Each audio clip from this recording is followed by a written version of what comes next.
Hello students, welcome to online video class.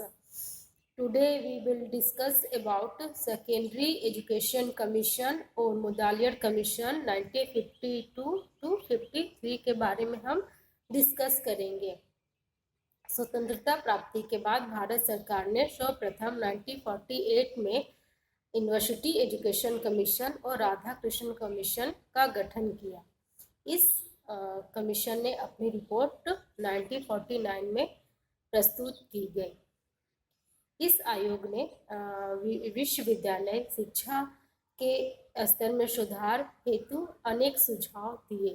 इनमें एक सुझाव यह भी था कि विश्वविद्यालय शिक्षा के स्तर में सुधार हेतु इसके पूर्व की शिक्षा यानी कि माध्यमिक शिक्षा में सुधार किया जाए और माध्यमिक शिक्षा का स्तर को भी ऊंचा उठाया जाए। इसी संदर्भ में 1948 में ताराचंद समिति का गठन किया जाता है, जिसने अपनी रिपोर्ट 1949 में प्रस्तुत की। इस ताराचंद समिति के जो सुझाव थे वो ये थे कि आपके जूनियर बेसिक 5 इयर्स का हो, सीनियर बेसिक 3 इयर्स का और सेकेंडरी एजुकेशन 4 इयर्स का हो। साथ ही उन्होंने जो सेकेंडरी एजुकेशन में मीडियम ऑफ एजुकेशन आपका मदर टंग हो और सेकेंडरी एजुकेशन में सिर्फ बाह्य परीक्षाओं का आयोजन सेकेंडरी एजुकेशन की समाप्ति पर ही किया जाए। साथ ही विश्वविद्यालयों में प्रवेश हेतु माध्यमिक शिक्षा के रिजल्ट के आधार पर हो। अगर विश्वविद्यालय चाहे तो वो एंट्रांस एग्जाम प्रवेश परीक्षा का आयोजन कर सकती है। साथ ही उन्होंने शिक्षकों के सेवामान और वेतन सेवा शर्तों और वेतनमान में सुधार हेतु कैब केंद्रीय शिक्षा सलाहकार बोर्ड के प्रस्तावों के अनुकूल होने के बारे में उसने अपने सुझाव दिए। तो केंद्रीय शिक्षा सलाहकार बोर्ड ने इन सुझावों का अध्ययन किया और उसकी सम्मति में ये सुझाव अधूरे और अस्पष्ट थे। अतः उन्होंने 1951 में केंद्रीय सरकार के सामने सेंट्रल गवर्नमेंट के सामने माध्यमिक शिक्षा आयोग की नियुक्ति का प्रस्ताव रखा। आयोग ने 23 सितंबर 1952 को मद्रास विश्वविद्यालय के तत्कालीन कुलपति डॉक्टर लक्ष्मण स्वामी मुदालियर की अध्यक्षता में सेकेंडरी एजुकेशन कमीशन का गठन किया। इस आयोग के अध्यक्ष के नाम पर इसे मुदालियर कमीशन भी कहा जाता है। इस आयोग के अन्य सदस्य में doctor K L. Shrimali, Shri K G. Saiyidain, Shrimati Hansa Mehta और जॉन क्राइस्ट और श्री कैनथ रस्ट विलियम्स के नाम उल्लेखनीय हैं। आयोग की नियुक्ति के उद्देश्य और कार्यक्षेत्र, objective and area of commission. इस आयोग की नियुक्ति का मुख्य उद्देश्य था कि भारत की तत्कालीन शिक्षा की स्थिति का अध्ययन करना और उसके पुनर्गठन के संबंध में सुझाव देना। तो इस आयोग ने उद्देश्य की दृष्टि से अगर देखा जाए तो मुदालियर कमीशन के निम्नलिखित कार्यक्षेत्र थे, जिसमें था कि माध्यमिक शिक्षा के प्रशासन और संगठन का अध्ययन करना और उसमें सुधार हेतु सुझाव देना, भारत के सभी प्रांतों की माध्यमिक शिक्षा के उद्देश्य, पाठ्यक्रम, शिक्षण स्तर आदि का अध्ययन करना और उनमें सुधार हेतु सुझाव देना। नेक्स्ट है भारत के सभी प्रांतों में माध्यमिक स्तर पर छात्र अनुशासन की समीक्षा करना और उसमें सुधार करने के लिए सुझाव देना। नेक्स्ट है भारत के सभी प्रांतों में माध्यमिक शिक्षा के वेतनमान और सेवा शर्तों का अध्ययन करना और उसमें सुझाव देना। भारत के सभी प्रांतों में माध्यमिक विद्यालयों की स्थिति का अध्ययन करना और उनमें सुधार करना। साथ ही भारत के सभी प्रांतों में माध्यमिक शिक्षा की समस्याओं का अध्ययन कर उन्हें दूर करने हेतु उपाय खोजना। इस तरह से उनके जो माध्यमिक शिक्षा आयोग या मुदालियर आयोग के जो उद्देश्य और कार्य क्षेत्र थे, उसके आधार पर भारत के जितने भी प्रांत हैं, जितने भी राज्य हैं, सभी में माध्यमिक शिक्षा के उन्नयन और विकास की बात की गई थी। अब हम देखते हैं रिपोर्ट ऑफ कमीशन। आयोग का प्रतिवेदन। आयोग ने भारत के विभिन्न प्रांतों की तत्कालीन माध्यमिक शिक्षा का अध्ययन करने और उसमें सुधार के लिए सुझाव देने के लिए दो प्रणालियों को अपनाया। एक था कि क्वेश्चन आयर और एक इंटरव्यू के द्वारा। उसने माध्यमिक शिक्षा के विभिन्न पहलुओं से संबंधित एक विस्तृत क्वेश्चनायर तैयार की और उसकी प्रतियों को देश के विभिन्न भागों के कुछ माध्यमिक शिक्षकों एवं प्रिंसिपल, कुछ टीचर्स एंड प्रिंसिपल और कुछ उच्च शिक्षा शिक्षकों एवं शिक्षाविदों के पास भेजा। उसने प्राप्त क्वेश्चन आयरों के मतों और सुझावों का सांख्यिकीय विवरण तैयार किया और दूसरी विधि में उसने संपूर्ण देश का भ्रमण किया। कुछ माध्यमिक स्कूलों का उसने सुपरविजन भी किया और उनके शिक्षकों और प्रधानाचार्यों से भेंट की और जहां संभव हुआ कुछ शिक्षाविदों से भी भेंट के द्वारा उनके विचारों को जाना और इन सबको लेखबद्ध रूप में किया। इसके बाद इन दोनों अधिनियमों के आधार पर डिस्कशन किया गया और अंत में अपनी रिपोर्ट तैयार कर 29 अगस्त 1953 को भारत सरकार को प्रेषित कर दिया। यह प्रतिवेदन 244 पेजेस का एक डॉक्यूमेंट्स है जिसमें सेकेंडरी एजुकेशन के समस्त पहलुओं को 14 टॉपिक के अंतर्गत प्रकाश डाला गया है। 14 प्रकरणों के अंतर्गत प्रकाश में डाला गया है। तो इससे हम देखते हैं कि उन्होंने भारत के प्रांत में जो माध्यमिक शिक्षा की कैसी स्थिति है उसका पता लगाने के लिए, उसमें सुधार करने के लिए उसने क्वेश्चन आयर और इंटरव्यू के द्वारा सभी माध्यमिक स्कूलों के द्वारा उनके विचार समस्याओं को जाने, उसके आधार पर उन्होंने डिस्कशन करके अपनी रिपोर्ट तैयार की। जो रिपोर्ट तैयार की उसी के आधार पर उन्होंने माध्यमिक शिक्षा के संदर्भ में अपने सुझाव प्रस्तुत किए। तो अब हम देखेंगे suggestion for Mudaliar commission. Mudaliar commission ने अपने प्रतिवेदन में सर्वप्रथम तत्कालीन माध्यमिक शिक्षा के दोषों की ओर सरकार का ध्यान आकर्षित किया और उन्हें दूर करने और माध्यमिक शिक्षा को और अधिक सार्थक बनाने के लिए पूरी रूपरेखा तैयार की। इस हम देखें कि मुदालियर कमीशन के क्या सुझाव है। मेन सजेशंस और रिकमेंडेशन ऑफ मुदालियर कमीशन और सेकेंडरी एजुकेशन कमीशन। फर्स्ट हमारा एम्स ऑफ एजुकेशन, शिक्षा के उद्देश्य। आयोग ने तत्कालीन माध्यमिक शिक्षा को उद्देश्यहीन बताया और कहा कि यह बच्चों को वास्तविक जीवन के लिए तैयार नहीं करती। इसलिए उन्होंने माध्यमिक शिक्षा के 4 उद्देश्य निर्धारित किए हैं, जिसमें फर्स्ट है छात्रों में लोकतंत्रीय नागरिकता का विकास, development of democratic citizenship in students. Next है छात्रों में व्यावसायिक कुशलता का विकास, to develop professional skills in students. Third है छात्रों में व्यक्तित्व का विकास, personality development of student. And last छात्रों में नेतृत्व शक्ति का विकास, लीडरशिप डेवलपमेंट इन स्टूडेंट्स। तो इस तरह हम देखते हैं कि मुदालियर कमीशन में शिक्षा के सर्वप्रथम माध्यमिक शिक्षा के संदर्भ में शिक्षा के उद्देश्य निर्धारित किए गए, जिनमें था कि आपके सबसे पहले कि व्यक्तित्व का विकास करना, पर्सनालिटी डेवलपमेंट। आयोग ने अपने पूरे प्रतिवेदन को पढ़ने से स्पष्ट होता है कि आयोग ने व्यक्तित्व को बहुत अधिक व्यापक रूप में लिया और इसके अंतर्गत उसने छात्रों के स्वास्थ्य की रक्षा, वास्तविक जीवन के ज्ञान, सामाजिक व्यवहार, सांस्कृतिक उन्नयन, रुचियों का संवर्धन और नैतिक और चारित्रिक विकास और आध्यात्मिक विकास, इन सभी पक्षों पर उन्होंने विशेष बल दिया है। इसके आधार पर उन्होंने छात्रों के व्यक्तित्व, पर्सनालिटी डेवलपमेंट की बात करते हैं। तो अगर आयोग के पूरे प्रतिवेदन को पढ़ा जाए तो उससे स्पष्ट होता है कि आयोग ने माध्यमिक शिक्षा के संदर्भ में जो स्टूडेंट्स हैं उनके पर्सनालिटी डेवलपमेंट पे फोकस किया है। नेक्स्ट है लोकतंत्रीय नागरिकता का विकास करना, development of democratic citizenship in students.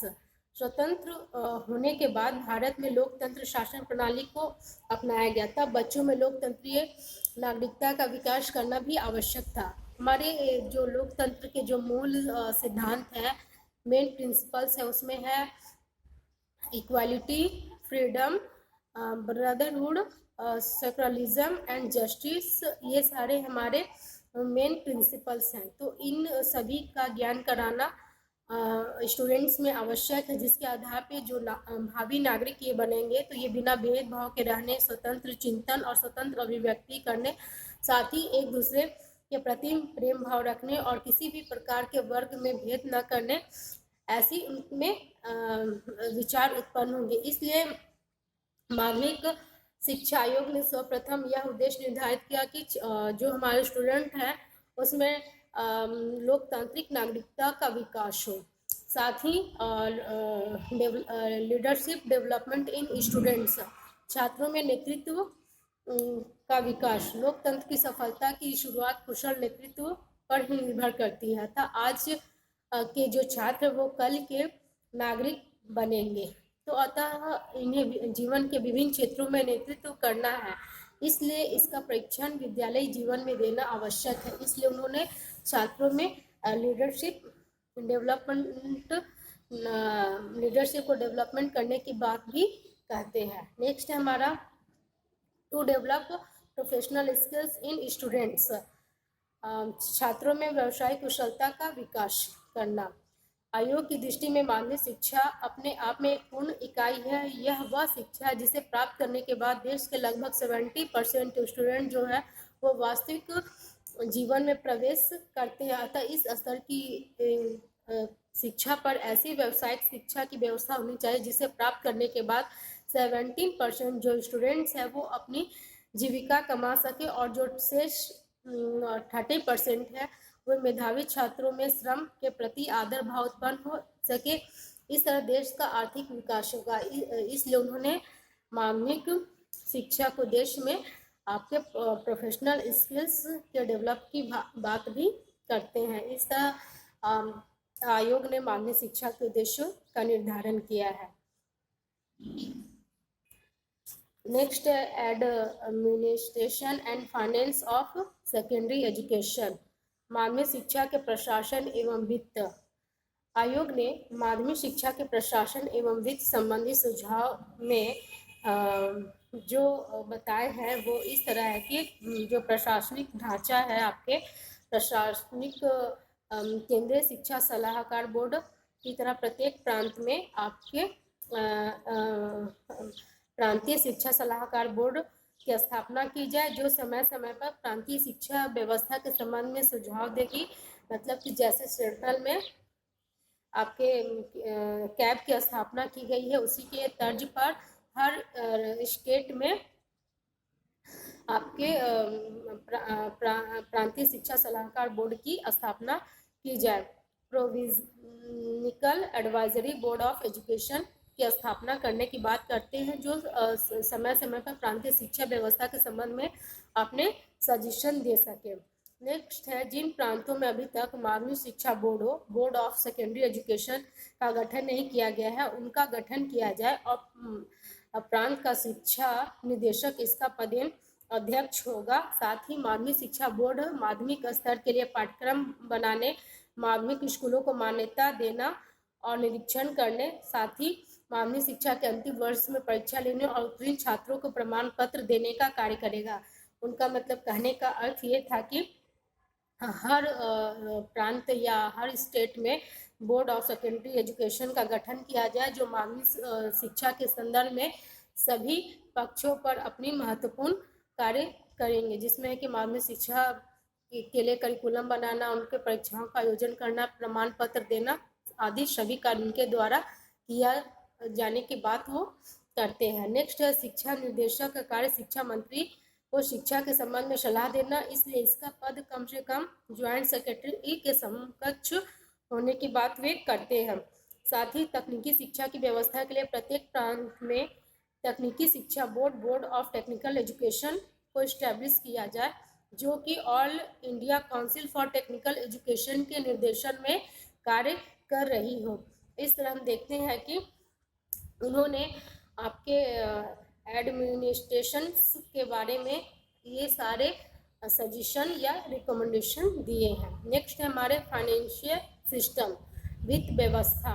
माध्यमिक शिक्षा की वित्त व्यवस्था के संबंध में आयोग ने कहा कि माध्यमिक शिक्षा की व्यवस्था का पूर्ण उत्तरदायित्व तो प्रांतीय सरकार पर ही है, फिर भी केंद्रीय सरकार को उसके प्रसार एवं उन्नयन के लिए प्रांतीय सरकारों को आर्थिक सहायता देती है। एग्जाम्पल के तौर पर जैसे आज जो भी शिक्षा के संदर्भ में जो भी कमिटी या पॉलिसी बनती है तो उसमें सेंट्रल प्लस स्टेट दोनों ही अपने धनराशि का व्यय करती है। तो उनका भी कहना था कि जो भी फाइनेंशियल वित्त की खर्च करना है या वित्तीय व्यवस्था करना है, उस पर केंद्र और राज्य दोनों का हस्तक्षेप हो। साथ ही माध्यमिक स्कूलों में दिए जाने वाला धन आयकर से मुक्त हो, उस पर किसी भी तरह का टैक्स, इनकम टैक्स नहीं होना चाहिए। सरकार माध्यमिक स्कूलों के लिए भूमि की व्यवस्था यथासंभव निःशुल्क करे। मतलब जो अगर किसी भी तरह की स्कूल जो बन रही है उसमें जो भी खर्च आ रही है तो सबसे पहले जमीन को उपलब्ध कराना प्रांतीय या राज्य सरकार का जिम्मा। जैसे एग्जाम्पल कि अगर मान लीजिए हम नवोदय विद्यालय खोल रहे हैं सेकेंडरी एजुकेशन को बढ़ावा देने के लिए, तो सेंट्रल इसके लिए सारे वित्तीय सहायता, फाइनेंशियल सहायता करेगी। तो जो स्टेट में खोला जा रहा है वो स्टेट क्या करती है कि वो जमीन फ्री में निःशुल्क देने का कार्य करती है। नेक्स्ट है कि माध्यमिक स्कूलों द्वारा क्रय की गई सामग्री पे किसी भी तरह का टैक्स नहीं लिया जाए और माध्यमिक स्तर पर तकनीकी शिक्षा की व्यवस्था के लिए उद्योगों पर कर लगाया जाए। तो साथ ही उन्होंने विद्यालयों को मान्यता देने की बात कही है, विद्यालयों के निरीक्षण करने की बात कही है। इस तरह से उन्होंने माध्यमिक शिक्षा के संदर्भ में प्रशासन और वित्त संबंधी सुझाव में केंद्रीय और प्रांतीय दोनों सरकारों को महत्वपूर्ण भूमिका उत्तरदायित्व निभाने की बात करती है। नेक्स्ट है हमारा ऑर्गेनाइजेशन ऑफ सेकेंडरी एजुकेशन, माध्यमिक शिक्षा के संगठन संबंधी सुझाव। माध्यमिक शिक्षा प्राथमिक शिक्षा के बाद शुरू होती है। माध्यमिक शिक्षा जो वो प्राथमिक शिक्षा के बाद आपकी शुरू होती है, जिसे हम जूनियर बेसिक के द्वारा सूचित किया गया है आपके मुदालियर कमीशन में। यह शिक्षा जो है वह 11 से 17 ईयर्स के बच्चों के लिए होती है और यह इसकी जो अवधि होती है, पीरियड होती है, वो 7 वर्ष की होती है और यह 2 भागों में विभाजित होती है, 3 वर्षीय माध्यमिक सीनियर बेसिक और 4 वर्षीय उच्च माध्यमिक। वर्तमान में इंटरमीडिएट कक्षा को समाप्त कर उसे 11वीं कक्षा को माध्यमिक शिक्षा में और 12वीं कक्षा को डिग्री कोर्स में जोड़ दिया गया। इस प्रकार माध्यमिक शिक्षा कक्षा 11 तक की होगी और डिग्री कोर्स 3 वर्ष का होगा। साथ ही जब तक हाई स्कूल और इंटरमीडिएट कॉलेजों को उच्चतर माध्यमिक स्कूलों में परिवर्तित नहीं किया जाता, तब तक कक्षा 10 के उत्तीर्ण छात्रों को 1 वर्ष प्री यूनिवर्सिटी कोर्स पूरा करने के बाद उन्हें यूनिवर्सिटी में एडमिशन दिया जाएगा और विश्वविद्यालयों में जिसके पाठ्यक्रम होंगे कृषि, इंजीनियरिंग और मेडिकल में न्यूनतम प्रवेश योग्यता इंटरमीडिएट है, उनमें प्रवेश के लिए उच्चतर माध्यमिक के बाद 1 वर्ष का व्यवहारिक पाठ्यक्रम शुरू करने की बात की गई। साथ ही उच्चतर माध्यमिक स्कूल पर बहुउद्देशीय स्कूल, मल्टीपर्पज स्कूल खोले जाए। इन स्कूलों में विभिन्न प्रकार के कोर्स चलाने की बात की गई है। सामान्य शिक्षा के साथ कुछ व्यवसायों की शिक्षा जिसमें कताई, बुनाई, सिलाई, चमड़े का काम, लकड़ी का काम आदि का की व्यवस्था की जाए। आयोग की सम्मति में इन बहुउद्देशीय स्कूलों से पहला लाभ यह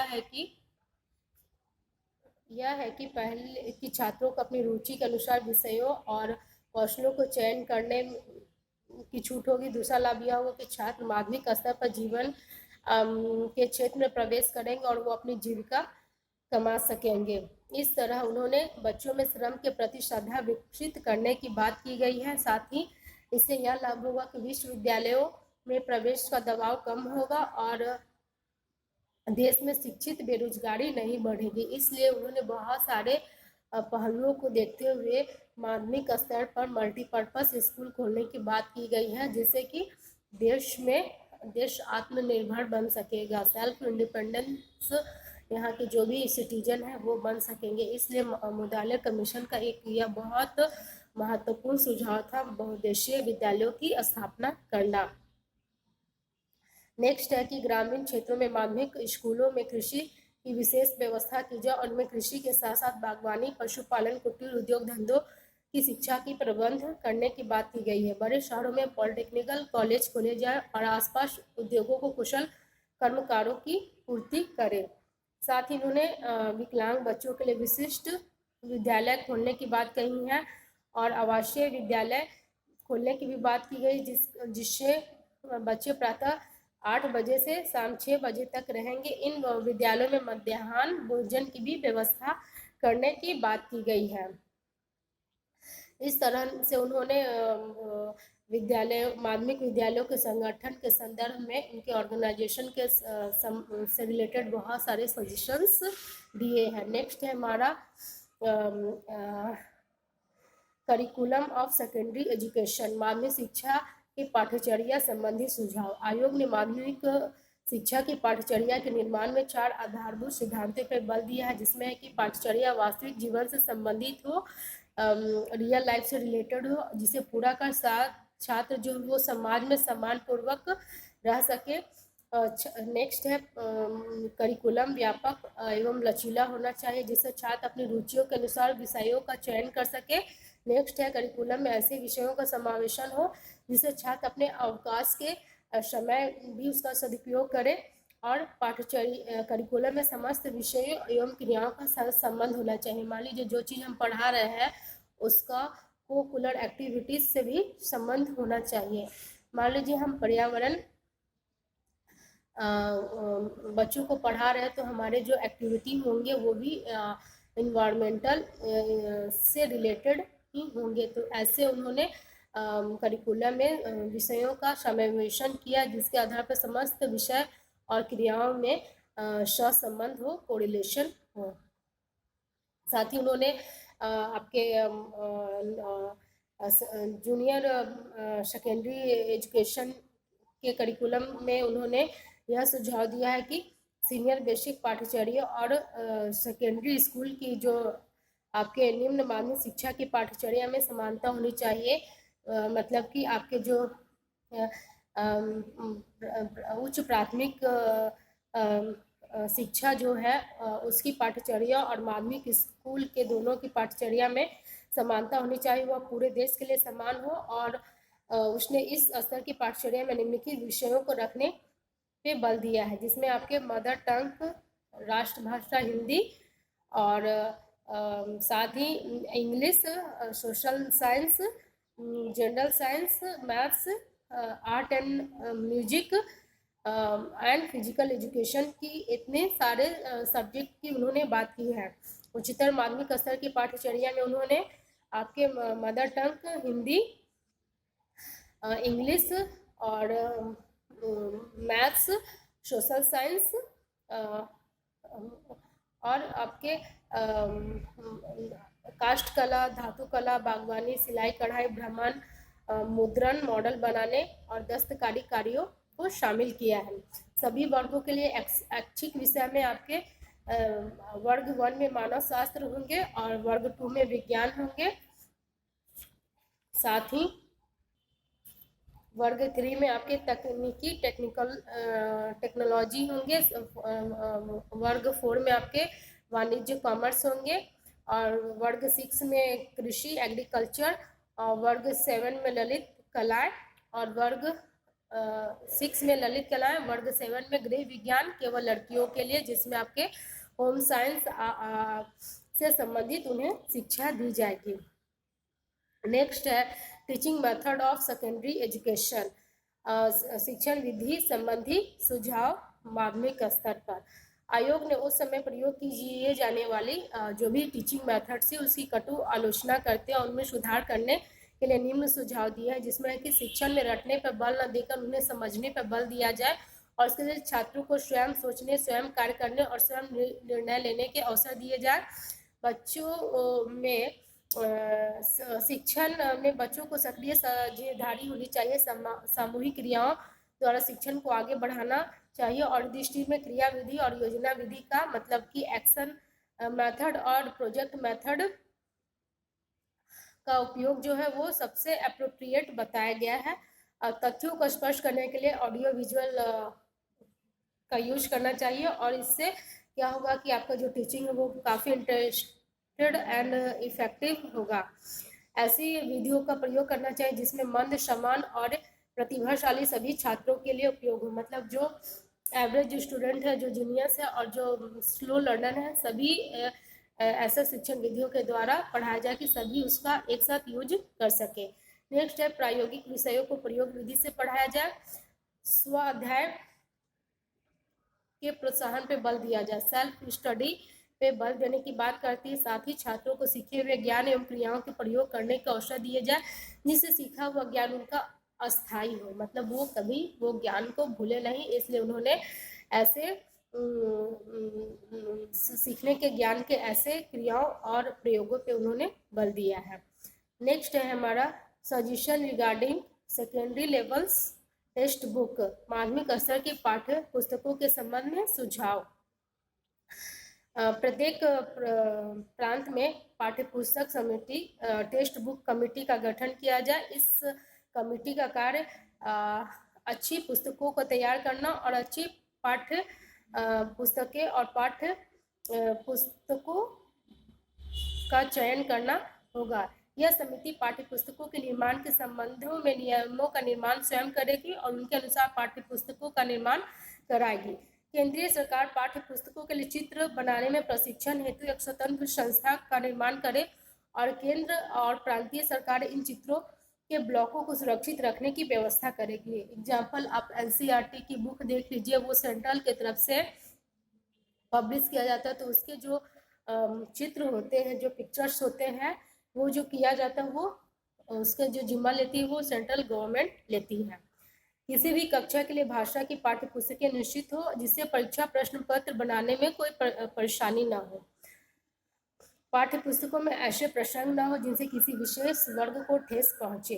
पाठ्य पुस्तकें बार बार न बदली जाए, ऐसा उन्होंने जो एक बार बन गई है कम से कम वो 5 साल तक टेक्स्ट बुक चले, ऐसा उनका सजेशन था। नेक्स्ट है हमारा कैरेक्टर बिल्डिंग एंड डिसिप्लिन, चरित्र निर्माण और अनुशासन। माध्यमिक स्तर पर चरित्र निर्माण और अनुशासन संबंधी सुझाव ये थे कि छात्रों के चरित्र निर्माण और अनुशासन का उत्तरदायित्व सभी शिक्षकों का होना चाहिए। शिक्षकों को सामान्य व्यवहार, उनके द्वारा पढ़ाए जाने वाले किसी भी विषय के शिक्षण से बच्चों के चरित्र निर्माण होने चाहिए और उनमें अनुशासन और डिसिप्लिन आना चाहिए। छात्रों में अनुशासन की भावना विकसित करने के लिए यह आवश्यक है कि शिक्षक छात्रों के बीच निकट का संबंध हो। छात्रों में स्व अनुशासन का विकास के लिए स्वशासन में प्रीफेक्ट प्रणाली, गृह प्रणाली, विद्यार्थियों परिषद आदि का निर्माण किया जाए। स्वेच्छा से स्वीकार किया गया आचरण ही अस्थायी आचरण होता है। छात्रों के रुचियों और अभिवृत्तियों की इंटरेस्ट और एटीट्यूड की उचित दिशा देने के लिए साहित्यिक एवं सांस्कृतिक कार्यक्रमों का आयोजन किया जाए।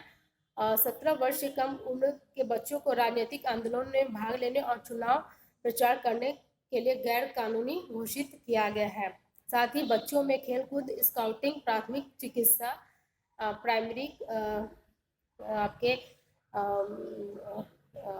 चिकित्सा, प्राथमिक चिकित्सा से रिलेटेड काम हो, रेड क्रॉस और एनसीसी आदि की व्यवस्था की जाए। इन क्रियाओं में बच्चे अगर भाग लेते हैं तो वो डिसिप्लिन उनमें क्रिएट होता है, मतलब डिसिप्लिन की भावना उनमें आती है। तो इस तरह से उन्होंने माध्यमिक स्तर पर चरित्र निर्माण एवं अनुशासन से संबंधित सुझाव दिए, जिनमें था कि आपके रेड क्रॉस और एनसीसी जैसे की व्यवस्था की जाए जिससे बच्चों में आपके अनुशासन डेवलप हो सके। नेक्स्ट है सेकेंडरी टीचर्स, माध्यमिक शिक्षाओं के संबंध में सुझाव। आयोग ने माध्यमिक शिक्षकों के संबंध में जो सुझाव दिए उसे हम 3 स्टेप्स में बांट सकते हैं। फर्स्ट हमारा टीचर ट्रेनिंग से रिलेटेड सजेशन, शिक्षक प्रशिक्षण संबंधी सुझाव, माध्यमिक शिक्षकों के प्रशिक्षण के संबंध में आयोग ने निम्नलिखित सुझाव दिए, जिसमें यह सुझाव था कि आपका कि माध्यमिक स्कूलों के लिए 2 प्रकार के शिक्षक होने चाहिए, एक निम्न माध्यमिक कक्षाओं हेतु और दूसरे उच्च माध्यमिक कक्षाओं के लिए। तो आयोग की समिति में इसके लिए अलग अलग शिक्षा प्रशिक्षण विद्यालय और महाविद्यालय होने चाहिए, स्कूल एंड कॉलेज होना चाहिए। आपके माध्यमिक शिक्षकों के प्रशिक्षण महाविद्यालयों विश्वविद्यालयों से संबंध होने चाहिए, मतलब कि जो भी यूनिवर्सिटी से वो अटैच होना चाहिए। कॉलेज साथ ही इनमें प्रवेश के लिए न्यूनतम योग्यता ग्रेजुएशन होनी चाहिए और इनका प्रशिक्षण काल अभी तो 1 वर्ष का रखा जाए, परंतु आगे चलकर इसे 2 वर्ष रखा जाए। जैसे पहले बीएड 1 वर्ष का था और अभी 2 वर्ष का बीएड कर दिया गया है। साथ ही शिक्षा प्रशिक्षण विद्यालयों और महाविद्यालय स्कूल और कॉलेज में योग्य कैंडिडेट को ही प्रवेश दिया जाए और शिक्षक प्रशिक्षण स्कूल्स एंड कॉलेज के पाठ्यक्रमों में सिद्धांत और प्रायोगिक प्रशिक्षण को बराबर महत्व दिया जाए, मतलब थ्योरी और प्रैक्टिकल दोनों पे इक्वल इम्पोर्टेंस दिया जाए।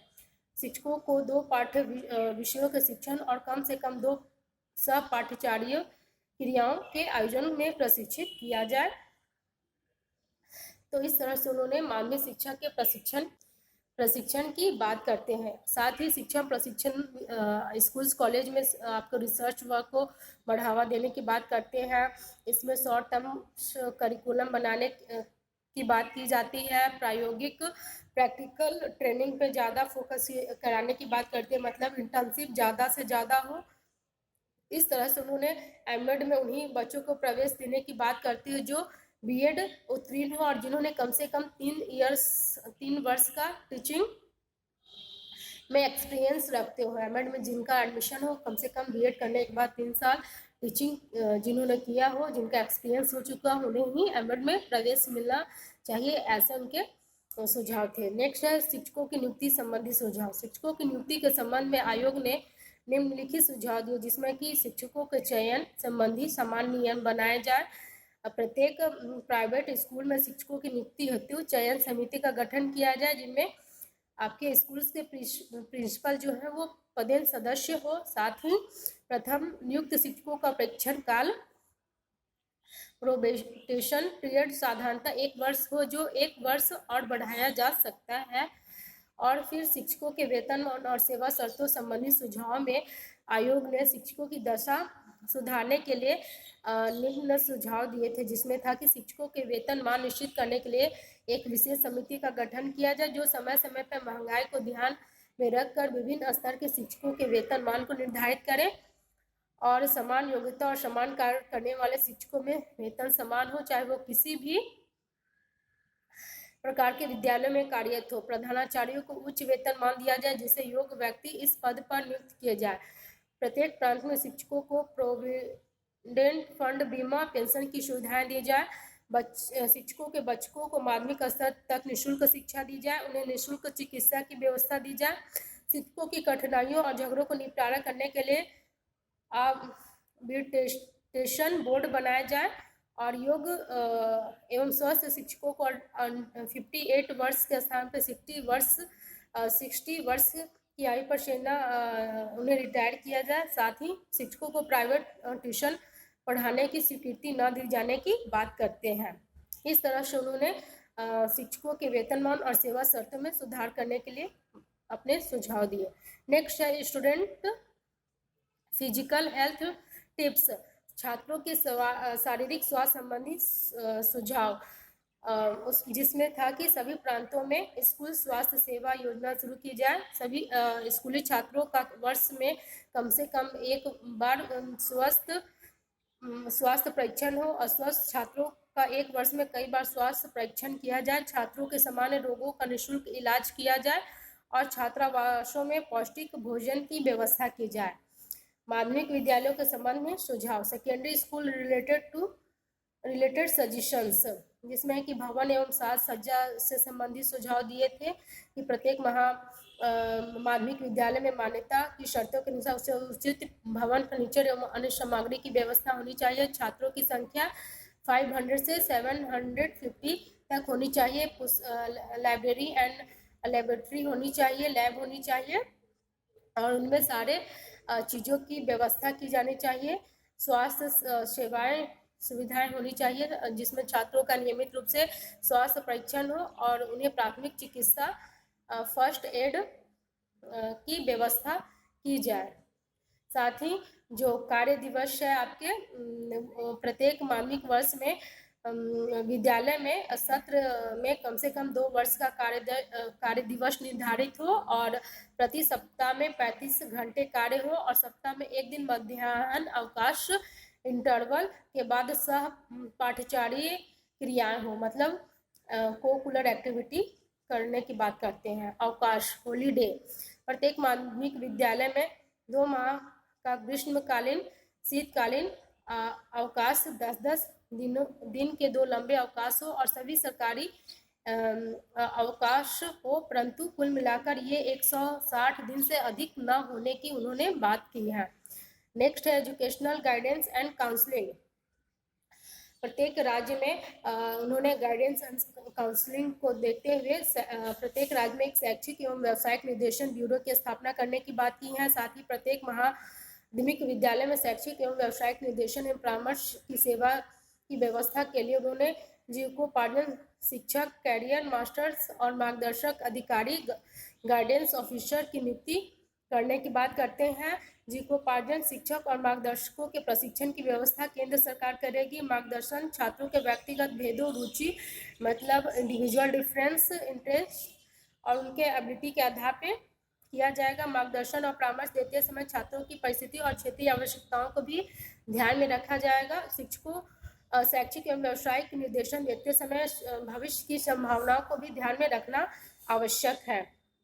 इस तरह से उन्होंने आपके एजुकेशनल गाइडेंस एंड काउंसलिंग के संदर्भ में सुझाव दिए। नेक्स्ट है secondary school student exam tips, माध्यमिक विद्यालय छात्रों की परीक्षा संबंधी सुझाव। उन्होंने माध्यमिक शिक्षा के संदर्भ में जो परीक्षा के संदर्भ में जो सुझाव दिए हैं वो ये है कि बाह्य परीक्षाएं कम किए जाए या केवल माध्यमिक शिक्षा की समाप्ति पर हो और आपके ऐसे टाइप जो एग्जाम लिया जाता है उसमें सुधार किया जाए, उसमें आपके विचार प्रधान प्रश्न पूछे जाए और परीक्षाओं को वस्तुनिष्ठ बनाने के लिए ऑब्जेक्टिव टेस्ट का भी का प्रयोग किया जाए। माध्यमिक शिक्षा की समाप्ति पर अंतिम मूल्यांकन केवल बाह्य परीक्षाओं पर निर्भर नहीं होना चाहिए, उसमें छात्रों के नियमित कार्यों और आंतरिक परीक्षाओं इंटरनल एग्जाम के परिणामों को भी स्थान दिया जाएगा। जैसे आपका भी इंटरनल असेसमेंट होता है तो वो उस समय मुदालियर कमीशन का यह सुझाव था कि जो हम इंटरनल असेसमेंट भी माध्यमिक शिक्षा के द्वारा या उसके अंदर किया जाए। फिर है नेक्स्ट, छात्रों की प्रगति का ब्यौरा रखने के लिए संचयी अभिलेख कम्युलेटिव रिकॉर्ड्स का प्रयोग किया जाए। मूल्यांकन परिणाम प्रतिशत अंकों में प्रकट न करके उसे ग्रेडों में प्रकट किया जाए। इसके लिए पंच पद 5 पॉइंट्स स्केल उत्तम होगी। बाह्य परीक्षाओं में किसी एक विषय के अनुत्तीर्ण छात्रों के लिए विभागीय परीक्षाओं की व्यवस्था की जाएगी। कंपार्टमेंटल एग्जाम की व्यवस्था करने की बात की गई है जो बच्चे फेल हो जाते हैं उनके लिए। नेक्स्ट है वोकेशनल एजुकेशन, माध्यमिक स्तर की व्यावसायिक शिक्षा संबंधी सुझाव के संदर्भ में उनका ये था कि माध्यमिक स्कूलों में किसी एक हस्तकार्य की शिक्षा अनिवार्य रूप से दी जाए। माध्यमिक स्कूलों में तकनीकी, टेक्निकल, वाणिज्य, कॉमर्स एंड कृषि, एग्रीकल्चर के पाठ्यक्रम व्यवसाय एवं तकनीकी शिक्षा प्रदान हो। माध्यमिक स्कूलों को बहुउद्देशीय स्कूलों में बदला जाए जिनमें विभिन्न हस्तकौशलों की शिक्षा दी जाए। साथ ही बड़े शहरों में पॉलिटेक्निकल कॉलेज स्थापित किए जाए जो आसपास के उद्देश्यों को कुशल कर्मकार और कनिष्ठ अधिकारियों की पूर्ति करें। नेक्स्ट है इन तकनीकी स्कूलों और स्थानीय उद्योगों में निकट का संबंध होना चाहिए और इन्हें एक दूसरे का सहयोग भी करना चाहिए। तो इस तरह उन्होंने माध्यमिक स्तर में वोकेशनल एजुकेशन के संदर्भ में अपने सुझाव दिए। नेक्स्ट है शिक्षा विमेंस एजुकेशन, स्त्री शिक्षा के संबंध में सुझाव। मुदालियर कमीशन ने स्त्री शिक्षा के संदर्भ में अपने सुझाव ये दिए थे कि बालकों की तरह बालिकाओं को भी किसी प्रकार की शिक्षा प्राप्त करने के समान अधिकार मिलने चाहिए। बालिकाओं के लिए गृह विज्ञान, होम साइंस के अध्ययन करने की व्यवस्था की जाए। साथ ही माध्यमिक स्तर पर गृह विज्ञान वर्ग की एक अलग से व्यवस्था की जाए। आवश्यकता अनुसार बालिका विद्यालय खोले जाए, और जहां बालिका विद्यालय नहीं खोले जा सकते वहां सह-शिक्षा को एजुकेशन की बात की स्वीकृति वे देने की बात करते हैं। नेक्स्ट है हमारा रिलीजियस एंड मोरल एजुकेशन, धार्मिक एवं नैतिक शिक्षा। धार्मिक एवं नैतिक शिक्षा संबंधी उनके जो सुझाव थे उसमें था कि माध्यमिक विद्यालयों में धार्मिक और नैतिक शिक्षा को अनिवार्य न किया जाए, मतलब किसी तरह से उसे कंपलसरी न बनाया जाए।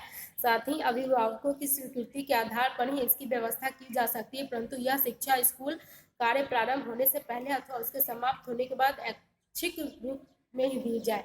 अगर वो कोई अगर स्कूल आपके रिलीजियस एजुकेशन देना चाहता है तो वो पेरेंट्स के सम्मति अलाउ के आधार पे ही दिया जाए। साथ ही वो तो या तो कक्षा प्रारंभ होने के पहले या अंतिम में दिया जाए। तो ऐसे उन्होंने आपके धार्मिक और नैतिक शिक्षा के संदर्भ में सुझाव दिए। तो हम इस तरह देखते हैं कि मुदालिर कमीशन या सेकेंडरी एजुकेशन कमीशन ने अपने 14 प्रकरणों के रूप में विभिन्न माध्यमिक शिक्षा के विभिन्न विषयों के संदर्भ में सुझाव दिए, जिसमें उन्होंने माध्यमिक शिक्षा के उद्देश्य निर्धारित किए हैं, माध्यमिक शिक्षा के प्रशासन एवं वित्त से संबंधित सुझाव दिए हैं, उनके curriculum, teaching method, guidance and counselling, examination, women's education, religious and moral education, vocational education, जितने भी सुझाव दिए उन्होंने सभी माध्यमिक शिक्षा को जोड़कर दिए हैं। आई होप कि आपको यह वीडियो लेक्चर पसंद आया हो। जिन्हें नहीं आया हो प्लीज डिस्कस कीजिएगा। Thank you.